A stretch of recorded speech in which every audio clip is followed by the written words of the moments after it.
Welcome to the Mass Geek video blog. Today I'm going to discuss my very first American comic, which I bought a couple of weeks ago. Here it is.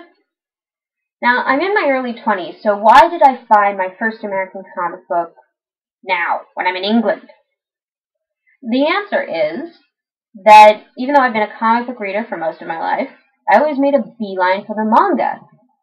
You could always find issue number 1. In American comics, you can't buy issue number 1 unless you're really, really rich. I'm not.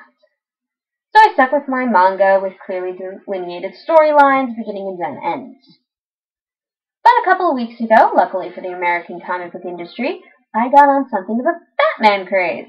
I watched the last 2 movies, I watched the 1989 Tim Burton one, and I just had to have more, which is when I realized that I had read a review about Batman and Robin, Batman Reborn. Batman's dead, Dick Grayson has taken over as Batman, you have Damian Wayne, Batman's long-lost son, as Robin. It's a new team, it's new, it's a reboot. I can start here.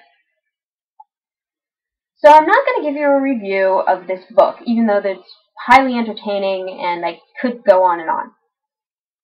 For instance, Damian Wayne is a little twerp, Dick Grayson's a really nice guy. Fun exchanges go on throughout the book. But if you want a more in-depth review, go and find somebody who actually knows more about American comics. So instead, I'm going to say kind of my very first impressions of American comic books coming from a manga background. Well, the first thing I noticed was, wow, this thing's in color. That's really rather odd for me. Second thing I noticed was, and this might just be this particular comic book, you can see that there are lines on their faces. It's very nitty-gritty. Now, I get that they're probably trying to say that this is Gotham. There are people trying to kill you everywhere. It's not a bright and shiny place. But in manga, you have very delineated lines, very clean artwork. Very rarely do you have nitty-gritty. So it kind of startled me, coupled with the color. It was a bit of an adjustment to get used to the art style. Second thing I noticed.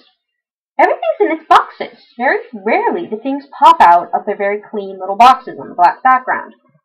In manga, this happens all the time. Boxes are kind of guidelines. They're not really followed. So that was another thing to kind of get used to. The boxing of the content is not free. Last thing.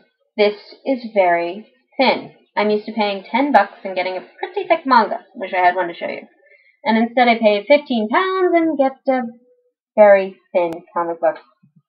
But hey, that's the price you pay. They gotta import these and they've always been more expensive anyway.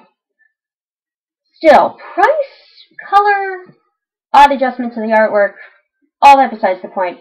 I do think I'm going to be buying the next one. The adjustment wasn't that hard to make. Batman's still really cool. And for crying out loud, the next one's called Batman vs. Robin. How can you, say no to that title? Honestly. So I hope you'll stick around and see my next video blog, where I'll be discussing that one. Perhaps. Maybe I'll find something else. Bye!